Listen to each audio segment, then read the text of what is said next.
Morning, my dear students. Today we will be discussing chapter 11, that is pointers. In the previous class we had a discussion on pointers, the basic concepts of pointers. Today we will be continuing the same chapter, pointers part 2. In this chapter we will be discussing the various topics such as how a pointer can be used to an object, how a pointer can be used as a function argument, many other things. Let me introduce you. In the previous session we discussed pointer is the 11th chapter, and we had discussed the previous session we had discussed the basics. Now we will be continuing with the part 2 of chapter pointers. As informed earlier, this chapter weightage is about 4 marks. So you will be getting one question of 1 marks and one question for 3 marks. In total you will be getting 4 marks from this chapter for your annual exam.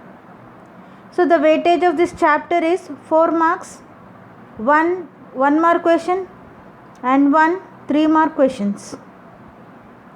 Let us have a recap of the things we studied in the previous class. We discussed pointers. What is a pointer? Pointer is a variable which stores the address of another variable. Pointer makes program execution faster. Declaration of pointers, like we declare any normal variable along with the data type, pointer needs to be declared along with the asterisk symbol. Initialization of pointers.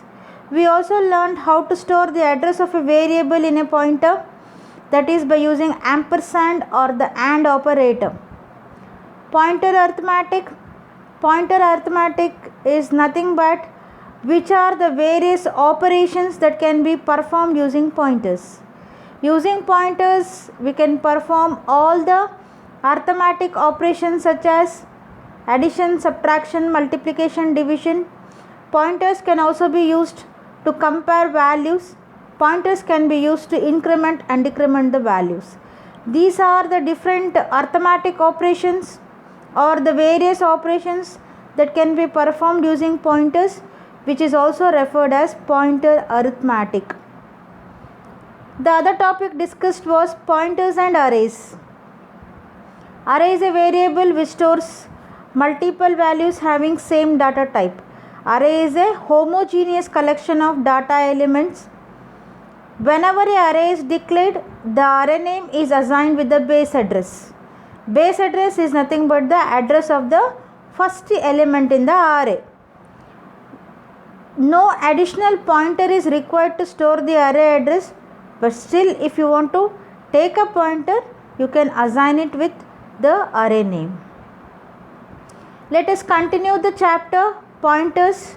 Now we shall discuss pointers as a function argument. How we can pass a pointer as an argument to the function. So pointers can be used as formal argument to a function. When pointers are used as formal arguments during the function call, it is required to pass the address, not the value. As we know that pointer stores the address, so whenever you call the function, as there are pointers used in the formal arguments, you need to pass the address. Like you can see in the example, there is swap function which takes 2 arguments, p1 and p2. p1 is not a normal variable, it is a pointer. p2 is also a pointer. So whenever you make a call to swap function, it is required to pass the addresses. So whenever pointers are used as a formal argument and during the function call, it is a must, it is a required to pass the address of the variable to the pointers. Like in the example, void swap declares 2 pointers p1 and p2, and whenever the swap function is called, it is required to pass the addresses to p1 and p2. This is how a pointers can be used as a function argument. Now let us see how we can use a pointer to the structure.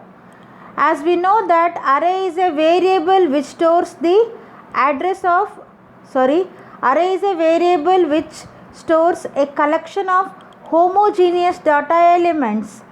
That means array stores a group of values having same data type, whereas structure is a collection of heterogeneous data element.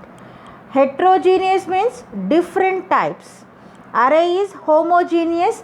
Homogeneous means same types. Array is heterogeneous. Heterogeneous means different type. A structure is a heterogeneous collection of data elements. That means a array stores multiple values having multiple data types.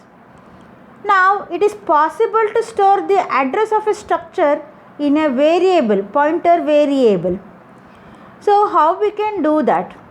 So, in the example, we are creating a structure student with three data members, int reg, char nm and float average, which stores the student name, student register number and average. All the three variables are of type integer, character and float. In the next line you can see struct student s. That means s is of type student, which is a structure. Next to the variable s, we are declaring a pointer p, star p. That means p is a pointer of type student structure. That means p can store the address of a variable which is of type student. For example, yes. Now we want to store the address of s as discussed earlier. Ampersand or the AND operator is also called address operator, which gives the address of variable. P is equal to AND s, that is AND s gives the address of s which will be assigned to p. Now p stores the address of s. How do we access the members of a structure through pointer?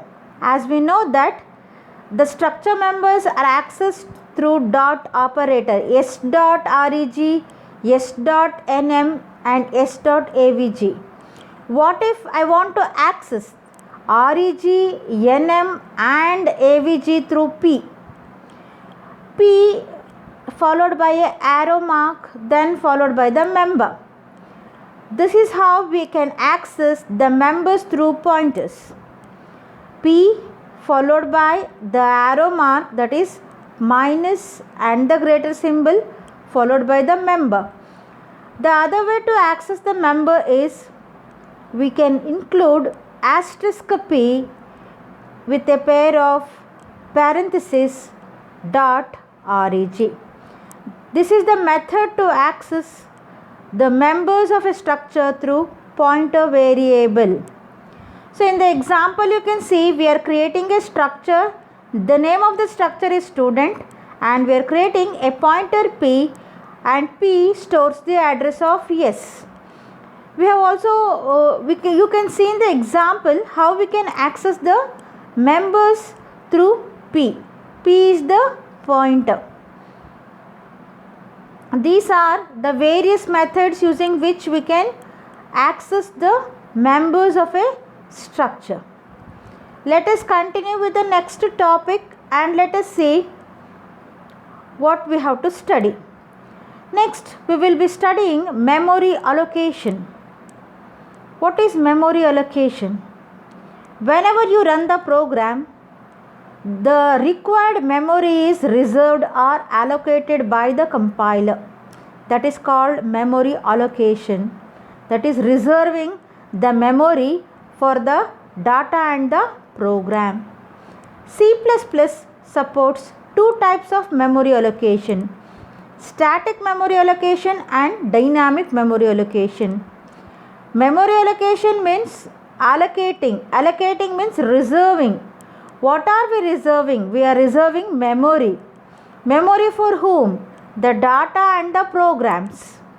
C++ allows two methods that can be used for memory allocation: static memory allocation and dynamic memory allocation.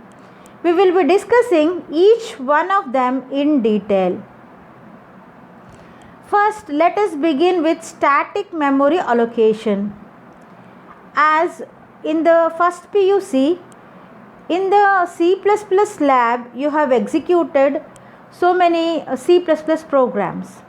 First you type the program, you save the program, then you press Alt F9. Alt F9, during this, the compilation of the program takes place. Compilation means the high level program is translated to machine language. This time of the program execution is called compile time. Once the program is successfully compiled and you get 0 errors, the next step is we run the program. To run the program, we use Control F9. When you press Alt F9, you will be checking the errors and your program will be translated to machine language. That phase is called compile time. Once you have successfully compiled, your program will be executed. For that, you will be pressing Ctrl F9. And when you press Ctrl F9, your program gets executed, and that phase of the program is called execution time or run time. What is static memory allocation? Static memory allocation means in this type of allocation, the memory is reserved or allocated for the data during the compilation time of the program. That is, when you press Alt F9, when you run your C++ program, the memory is allocated. Allocated means reserved. So this type of memory allocation is called static memory allocation. In static memory allocation, we need to know how much amount of memory is required, because the compiler allocates memory during the compilation time. While all the variables you declare in the program, for example int a, float x, the memory for a and x is reserved at the compilation time of the program, which is called static memory allocation. Sometimes we compile the program but we don't run the program. What if we compile the program and we don't run the program? If we compile the program and we forget or we don't run the program, all the memory allocated or reserved is wasted. Therefore, there is another method of allocating memory, that is dynamic memory allocation. In this type of memory, the memory is allocated during the execution of the program. That is, when you press Ctrl F9, the memory is allocated. So, to perform dynamic memory allocation, we will be using new operator and delete operator. These two operators helps us to perform dynamic memory allocation. So in this type of memory allocation, the amount of required memory is not known during the compilation time. The memory allocated to the variables is known only during the run time or execution time. As I told you, when you press Alt F9, that phase is called compilation time, and when you execute the program by pressing Ctrl F9, that is called run time or execution time. Static memory allocation allocates memory during the compilation time, that is when you press Alt F9. Dynamic memory allocation allows the memory allocation during the execution time, that is when you press Ctrl F9. Dynamic memory allocation can be done using new and delete operators. Let us see how this new operator works. This operator, what is the job of new operator? It allocates memory dynamically. That means it allocates data, the memory for the data during the execution time. For example, int star p is equal to new int. So new will allocate the memory for p during the execution time, not the compilation time. Similarly, the memory is allocated for p1 and p is during the execution of the program, not the compilation of the program. So new operator helps us to allocate memory during the execution of the program, that is runtime. The dynamic memory allocated has to be deallocated, deleted. The variables which are dynamically created needs to be deleted or removed from the memory. So if you don't remove the data what we have created, the memory gets blocked. So it is a must to delete the data or the variables after completing all our work. So delete is used to delete the variables or data created during the runtime. The job of delete is to deallocate the memory. Deallocating means removing, deleting. In the example you can see delete P. So P is a pointer to which we will be allocating memory during the execution time, and after the processing we are deleting P by using statement delete P. Delete P will delete the variable P which is dynamically created using new operator. So let us check the differences between static memory allocation and dynamic memory allocation. Static memory allocation is done during compilation time, that is when you press Alt F9. Whereas dynamic memory allocation, the program is executed during the runtime or execution time. In static memory allocation, no allocation or deallocation is allowed during the program execution. Whereas in dynamic memory allocation and deallocation is done during the execution. In static memory allocation, the variables are allocated permanently. In dynamic memory allocation, variables are allocated only when the program is active, otherwise they are not allocated. This can be asked for 3 marks. So you need to write the differences between static memory allocation and dynamic memory allocation. Let us see what is a free store. So free store is a pool or a block of unallocated memory where the dynamically allocated data is stored. Whenever you create any data dynamically, that data automatically goes to free store. In the memory there is a block called free store which allows to store the memory dynamically. Memory leak. As I told, when we create data dynamically, it is our duty to remove or delete the data and make the memory free. Sometimes a programmer or a user, they allocate data dynamically but forget to remove the data.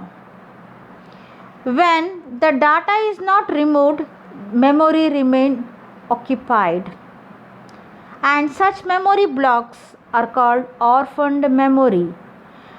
Orphaned memory cannot be allocated or given to other data, so it will be a wastage of memory. Such a situation is called memory leak. If the dynamically allocated data is not deleted using delete operator at the end of the program, that memory remains blocked or occupied. Such memory is called orphaned memory, and when orphaned memory increases, it will have an adverse effect and system starts giving an error saying memory full.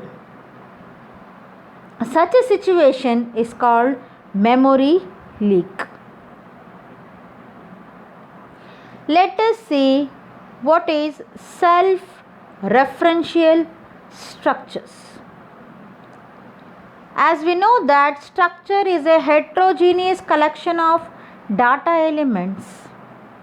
That means a structure can have multiple values having multiple data types.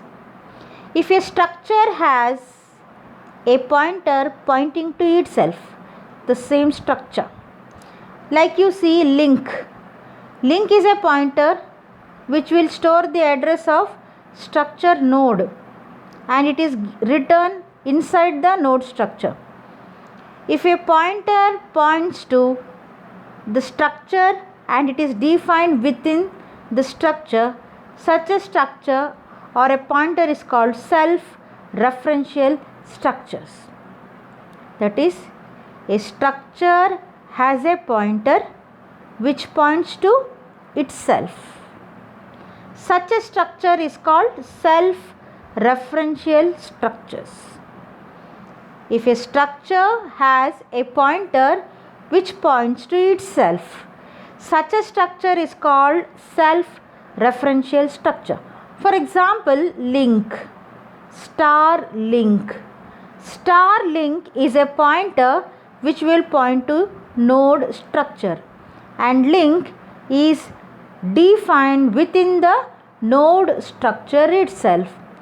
So a pointer which points to the structure and it is defined within the structure is called self-referential structures. Let us see how functions can be used with, how pointers can be used with functions. There are two methods, passing by pointer and passing by reference. So let us have a look with both the methods. First, let us have a look on the pass by reference method. As you can see, we have a main function and we have a swap function. Main function from where the execution starts, and we have a swap function with two arguments and A and B, which are the alias names for A and B. Sorry, there was supposed to be X and Y. So anyways, a function can be invoked where we can use reference variables. Reference variables are the alias names for the normal variables. Like AND A and AND B is alias for A and B. So we can pass the reference. Reference means addresses.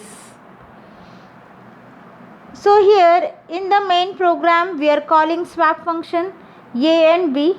So A and B is passed on to the variables A and B and they are exchanged. Now we will see how we can use a pointer as a function argument. Void swap uses two pointers P1 and P2. Void main, execution always starts with main where we are using two variables A and B. Swap, you can observe the function call where the address of A is passed to P1 and the address of B comes to P2.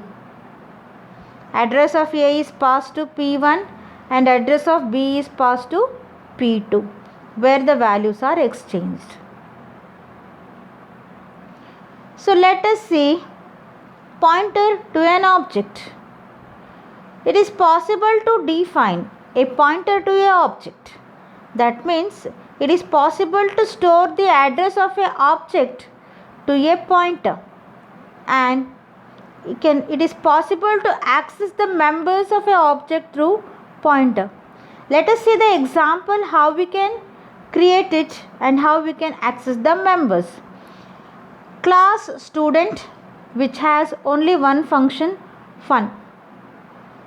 Student, yes, S is the object created for student class. Star P, P is the pointer created for student class. P is equal to and S, and S is the object. We are storing the address of S object to P. And if I want to access fun function, I can use P followed by pointing to operator, or through the object I can use dot operator, yes, dot fun. So if we are accessing the member through object, we are using dot operator. If you are trying to access the members through a pointer, you are using pointing to. Pointing to is nothing but arrow, that is minus and the greater than symbol. Let us have a discussion on the last topic of this chapter, that is this pointer.